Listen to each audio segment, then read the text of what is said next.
আসসালামু আলাইকুম, স্বাগত জানাচ্ছি ডেইলি আপডেট ভিডিওতে। সাথে আছে আমি তারিন আক্তার হ্যাপি। ৩৭ জেলায় নেই আইসিইউ, মেঝেতে চলছে করোনা রোগীর চিকিৎসা। করোনায় আক্রান্ত হয়ে প্রাণ ভরে নিঃশ্বাস নিতে অনেকেই করতে হচ্ছে প্রাণান্তর চেষ্টা। এই মর্মহত্তর সময়ে মিলছে না আইসিইউ। সীমান্ত ও আশেপাশের জেলাগুলোতে ছড়িয়ে পড়েছে করোনার সংক্রমণ, কিন্তু এখনও দেশের ৩৭ জেলায় নেই করোনা রোগীদের জন্য আইসিইউর ব্যবস্থা। এই জন্য শত কিলোমিটার পথ পাড়ি দিয়ে রুগী নিয়ে বিভাগীয় শহরে হাসপাতালে স্বজনরা। হাসপাতালগুলোতে বাড়ছে বিল, রুগীর চাপ সামাল দিতে হিমশিম খাচ্ছে তারা। আইসিইউর জন্য রুগীর দীর্ঘ সিরিয়াল। একজন মারা গেলে অন্যজনকে বাঁচানোর জন্য নেওয়া হচ্ছে আইসিইউতে। স্বাস্থ্য অধিদপ্তরের সূত্রে জানা যায়, দেশের ৬৪ জেলার মধ্যে ৩৭টি জেলায় চিকিৎসার জন্য আইসিইউ নেই। এর মধ্যে ঢাকা বিভাগে ৫টি, চট্টগ্রামে ৮টি, রংপুরে ৬টি, সিলেটে ২টি, বরিশালে ৪টি, খুলনায় ৪টি, রাজশাহীতে ৬টি এবং ময়মনসিংহে ২টি জেলায় রয়েছে। সারা দেশে মোট আইসিইউ শয্যার সংখ্যা ২,৪২০টি। এর মধ্যে ১,২১৮টি ঢাকা মহানগরে এবং ৫৯টি চট্টগ্রাম মহানগরে। বাকি ১,১৪৩টি আইসিইউ শয্যা রয়েছে ২৫টি জেলায়। ঢাকা, চট্টগ্রাম বাদে বিভিন্ন জেলায় হাইফ্লু, নেজাল, ক্যানুলা সংবলিত আইসিইউ সমতুল্য শয্যা আছে ১,৬০৩টি। ১১টি জেলায় তেমন শয্যা নেই। করোনার রোগীর চাপ সামাল দিতে রাজশাহী মেডিকেল কলেজ হাসপাতাল কর্তৃপক্ষ বেসামাল হয়ে পড়েছে। সাধারণ ওয়ার্ডগুলোতে একের পর এক করোনা ওয়ার্ডে রূপান্তরিত করছে। সম্প্রসারণ হতে হতে এখন হাসপাতালে ১/৪ করোনা ইউনিটে রূপান্তরিত হয়েছে। তারপরও সংকলন করতে পারছে না কর্তৃপক্ষ। এমন অবস্থায় রাজশাহী মেডিকেলের একটি আইসিইউতে বেডের আশায় দিনের পর দিন অপেক্ষা করছে রোগীরা। পরিস্থিতি এমন যে একটি আইসিইউ খালি পেতে অত্যন্ত ৭০ জন রোগীর সিরিয়াল আছে। নিবিড় পরিচর্যা কেন্দ্রে ৩০টি বেডের মধ্যে এখন ২০টিতে করোনা রোগী বা উপসর্গ নিয়ে ভর্তি আছেন। এরপরও সেবা নিশ্চিত করতে পারছে না হাসপাতাল কর্তৃপক্ষ। করোনা ওয়ার্ডের রোগী বেড়েই চলছে। আইসিইউতে বেড পেতে অপেক্ষা করতে হচ্ছে দিনের পর দিন। খোঁজ নিয়ে জানা গেছে, আইসিইউ পেতে নাম লিখে রোগীর ক্রমিক ৭০ পর্যন্ত উঠেছে। আইসিইউতে থাকা রোগীদের কারো একটু উন্নতি হলে সাধারণ ওয়ার্ডে দেওয়া হচ্ছে, আবার কেউ মারা গেলে শয্যা খালি হচ্ছে। তারপর ক্রমিক অনুযায়ী ফোন করে আইসিইউতে রোগী ডাকা হচ্ছে। প্রতিদিন ৭ থেকে ১০ জন পর্যন্ত রোগীকে আইসিইউতে নেওয়া সম্ভব হচ্ছে। ক্রমিকে ৭০ নম্বর রোগীকে আইসিইউতে পেতে অনেক দিন অপেক্ষা করার ছাড়া কোনো বিকল্প নেই। আইসিইউতে গতকাল রোগী ছিল ২০ জন। রাজশাহী মেডিকেল কলেজ হাসপাতালে নতুন করে আইসিইউ শয্যা বাড়ানোর মতো অবকাঠামো নেই বলে জানিয়েছেন পরিচালক ব্রিগেডিয়ার জেনারেল শামীম ইয়াজদানি। তিনি বলেন, এই মুহূর্তে আমাদের আইসিইউ বাড়ানোর মতো বা অবকাঠামোগত সক্ষমতা নেই। যা ছিল সবই করলাম। এখন আইসিইউর বেড ২০টি। এখানে বেড পাওয়ার জন্য অপেক্ষা করার বিকল্প নেই, কারণ রোগীর চাপ অনেক বেশি। কেউ সুস্থ বা মারা না গেলে অন্যজনকে বেড দেওয়ার কোনো সুযোগ নেই। রাজশাহী মহানগরের সংক্রমণ বাড়ছে, সেই চাপ তো আছেই। আশেপাশের জেলা চাঁপাইনবাবগঞ্জ, নোয়াগাঁ, নাটোর, পাবনা ছাড়াও চুয়াডাঙ্গা, ঝিনাইদহ থেকেও করোনায় আক্রান্ত রোগী চিকিৎসার জন্য রাজশাহী মেডিকেল কলেজ হাসপাতালে আসছে, তবে সবাই ভর্তির সুযোগ পাচ্ছে না। দিনভর বৃষ্টি, জনজীবনে ভোগান্তি। সারা দেশে গতকালও দিনভর বৃষ্টি ছিল, এতে মানুষের দারুণ ভোগান্তি পোহাতে হয়েছে। ঝিরিঝিরি বৃষ্টিতে চরম ভোগান্তিতে পড়েছে রাজধানীবাসীও। দুদিন ধরে সারাদিনই ঝরছে ঝিরিঝিরি বৃষ্টি। এটি আরও ১-২ দিন স্থায়ী হতে পারে বলে জানিয়েছেন আবহাওয়া বিভাগ। সেই সঙ্গে ভারী বর্ষণ হতে পারে দেশের ৪টি বিভাগে। আবহাওয়া অধিদপ্তর থেকে বলা হয়েছে, মৌসুমি বায়ু সক্রিয় কারণে সারা দেশেই এখন কম বেশি বৃষ্টিপাত হচ্ছে। আরও ২-১ দিন এমন বৃষ্টির সম্ভাবনা আছে, তারপর কমতে শুরু করবে বর্ষণ। এইদিকে আষাঢ়ের টানা এই বৃষ্টিতে সবচেয়ে বেশি দুর্ভোগান্তি পোহাতে হচ্ছে নিম্ন আয়ের মানুষের। বিশেষ করে ফুটপাতে ব্যবসায়ীদের ভোগান্তি বেড়েছে। বৃষ্টি অপেক্ষা করে রুটি রোজগারের তাগিদে ঘর থেকে বেরিয়ে কাকভেজা হয়ে রাস্তায় রাস্তায় ঘুরছেন তারা। আবার অনেকেই সকালে অফিসের উদ্দেশ্যে বের হয়ে কাকভেজা হয়ে তাদের কর্মস্থলে পৌঁছাতে হচ্ছে। তবে বৃষ্টির ভোগান্তির সঙ্গে যোগ হচ্ছেন যানবাহনের বাড়তি ভাড়া। সরেজমিন রাজধানীর বিভিন্ন এলাকায় দেখা গেছে, বৃষ্টিতে ভিজে ভাসমান হকাররা ফল ও সবজি সহ বিভিন্ন মালামাল বিক্রি করছেন। ক্রেতা না থাকলেও রুটি রোজগারের তাগিদে আষাঢ়ের বৃষ্টিতে ভিজছেন তারা। একজন সবজি বিক্রেতা বলেন, প্রতিদিন সকালে কারণ বাজার থেকে সবজি কিনে এনে বিভিন্ন এলাকায় ঘুরে ঘুরে বিক্রি করেন। ঈদে বাড়ি যাওয়া নিয়ে স্বাস্থ্য অধিদপ্তরের পরামর্শ। বৈশ্বিক মহামারী করোনার সংক্রমণ ও মৃত্যু দিনকে দিন বাড়ছে। এরই মধ্যে বিভিন্ন জেলার লকডাউন শুরু হয়েছে। এমন অবস্থায় এগিয়ে আসছে ঈদুল আজহা। তবে করোনার সংক্রমণ প্রতিরোধে ঈদে বাড়িতে মানুষকে যেতে নিরুৎসাহিত করছেন স্বাস্থ্য অধিদপ্তর। রোববার কোভিড-১৯ পরিস্থিতি নিয়ে স্বাস্থ্য অধিদপ্তরে ভার্চুয়ালি ভলেন্টিয়ারে এসব কথা বলেন তিনি। স্বাস্থ্য অধিদপ্তরের মুখপাত্র অধ্যাপক নাজমুল ইসলাম বলেন, গড়মুখ মানুষকে নিরুৎসাহিত করছি। এটা গতবারও বলেছিলাম, যার যার ঘরে থেকে ঈদ উদযাপন করতে হবে। এছাড়া পশুর হাটের সংখ্যাও কমিয়ে আনার পরামর্শ দেওয়া হয়েছে। তিনি আরও বলেন, সবাইকে স্বাস্থ্যবিধি মেনে চলার পরামর্শ দেওয়া হচ্ছে। এর সঙ্গে ব্যক্তিগত পর্যায়ে স্বাস্থ্যবিধি মানলে সংক্রমণের ঊর্ধ্বগতি আটকানো সম্ভব হবে।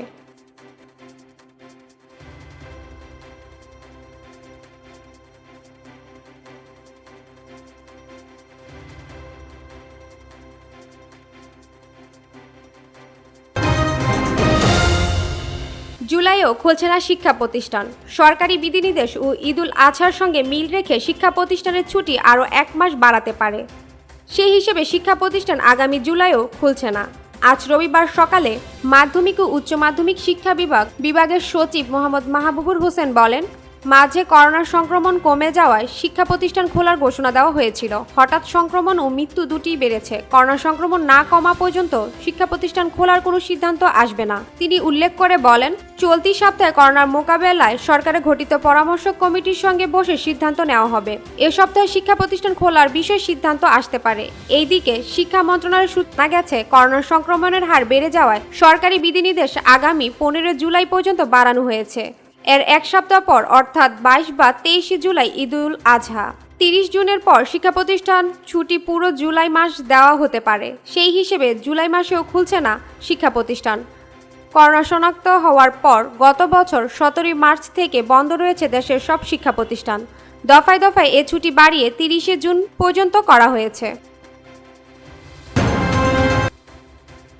ক্ষমতা ভোগবিলাসের নয়, মানুষকে ভালো রাখাটাই বড়।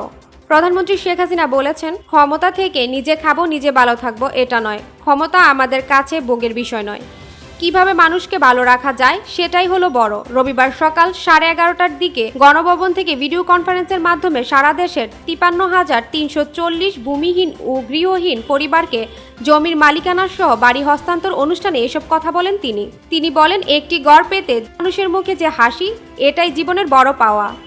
মানুষের জন্য মানুষ, এটাই তো সব থেকে বড় কথা।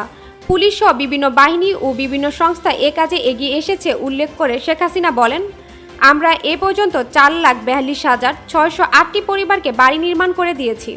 এর মধ্যে উল্লেখযোগ্য জলবায়ু ঊর্ধ্বত পুনর্বাসনে কক্সবাজার, হুরসুকুল বিশেষ আশ্রয়ন প্রকল্প ও আশ্রয়ন 2 প্রকল্প।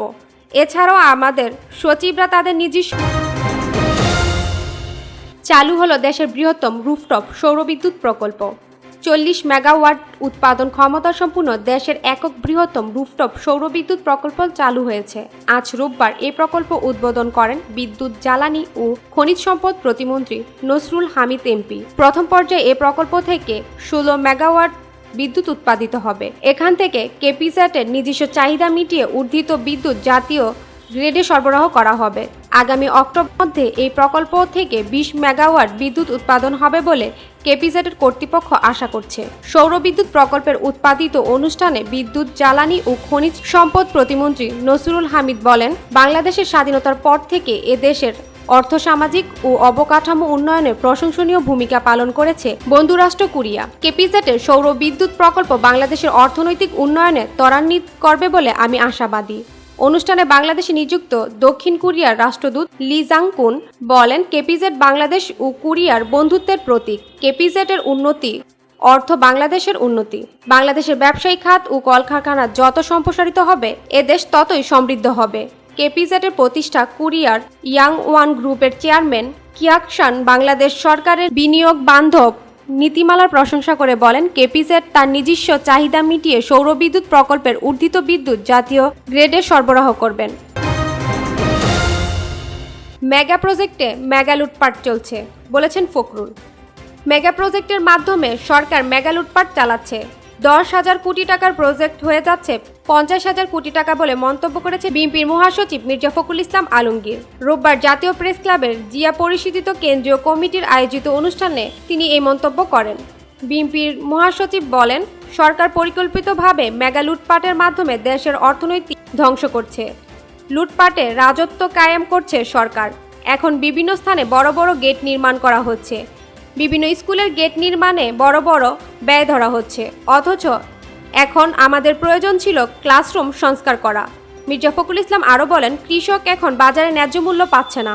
সরকার সেনাবাহিনীর ট্রাকগুলো ব্যবহার করে কৃষককে পণ্যের ঢাকা এনে তাদের ন্যায্য মূল্য দিতে পারে না। সরকার কৃষকের দিকে তাকায় না। স্বাস্থ্য খাতের করুণ অবস্থা উল্লেখ করে মির্জা ফখরুল ইসলাম বলেন, এখন পর্যন্ত কোভিড-19 টিকার নিশ্চয়তা নেই। এই টিকার নিশ্চয়তাও হবে না, কারণ স্বাস্থ্য খাতের সঙ্গে যারা জড়িত এত বড় দুর্নীতি করছে যে তারা মানুষের জীবন মূল্যহীন করে তুলেছে। এ দেশের মানুষের কোনো নিরাপত্তা নেই কোনো মূল্য। দলের মধ্যে বিশৃঙ্খলা সহ্য করা হবে না। দলের মধ্যে কোনো বিশৃঙ্খলা সহ্য করা হবে না বলে জানিয়েছেন আওয়ামী লীগের সাধারণ সম্পাদক ও সেতুমন্ত্রী ওবায়দুল কাদের। রোববার সকালে রাজধানী বঙ্গবন্ধু এভিনিউতে ঢাকা জেলার আওয়ামী লীগের বর্ধিত সভায় তিনি এই হুঁশিয়ারি উচ্চারণ করেন। কাদের বলেন, চিহ্নিত অপরাধী, চাঁদাবাজ, সাম্প্রতিক অপশক্তি ও বিতর্কিত ব্যক্তিকে কোনো অবস্থাতেই দলে টানা যাবে না। ত্যাগীদের মূল্যায়ন করতে হবে। তিনি বলেন, অক্ষরে অক্ষরে সব সাংগঠনিক কার্যক্রম পরিচালনা করতে নেতাদের প্রতি আহ্বান জানানো হয়। কাদের আরও বলেন, দুর্নীতি ও অপকর্মের বিরুদ্ধে সরকার জিরো টলারেন্স নীতি গ্রহণ করছে। আইন সকলের জন্য সমান, নজির ঘটতে প্রমাণ করল নরওয়ে। করোনা ভাইরাস প্রতিরোধে স্বাস্থ্যবিধি মেনে চলা যে অবশ্যই কর্তব্য তা একাধিকবার জানিয়েছেন স্বাস্থ্য বিশেষজ্ঞ ও চিকিৎসকরা। মাস্ক না পরার জন্য বাংলাদেশ সহ সারা বিশ্বের সকল দেশে জরিমানার মুখে পড়তে হয়েছে অসংখ্য সাধারণ নাগরিককে। মানুষের মধ্যে সচেতনতা বাড়াতে এমন পদক্ষেপ করা হয়েছে। সেই সঙ্গে সামাজিক দূরত্ব মেনে চলার দিকেও জোর করা হয়েছে। কিন্তু তাই বলে জরিমানা ঘটেছে খোদ প্রধানমন্ত্রীকেই। এমনটা ঘটেছে নরওয়েতে। সেই দেশে পুলিশ তরফ থেকে জানানো হয়েছে প্রধানমন্ত্রী এরোনা সুলবার্গের জরিমানা করা হয়েছে কোভিড-19 বিধি লঙ্ঘনের অভিযোগে। ঠিক কি অভিযোগ এরোনা সুলবার্গের বিরুদ্ধে? গত ফেব্রুয়ারিতে নিজের ৬০তম জন্মদিনে পরিবারের ১৩ জন সদস্যকে নিয়ে একটি অনুষ্ঠানের আয়োজন করেন তিনি। অথচ সেই দেশের কোভিড-19 বিধিতে রয়েছে ১০ জনের বেশি কোনো পার্টিতে থাকতে পারবে না। সেই আইন ভঙ্গতে এই জরিমানা। আর সেই অঙ্ক মোটেও অল্প নয়, ২০,০০০ নরওয়েজিয়ান ক্রো বা ২০,৩৫২ মার্কিন ডলার। এই পার্টির আয়োজকের জন্য ক্ষমাও চেয়েছেন এরেনা, তবুও জরিমানার মুখে পড়তে হলো তাকে। এতক্ষণ সাথে থাকার জন্য ধন্যবাদ।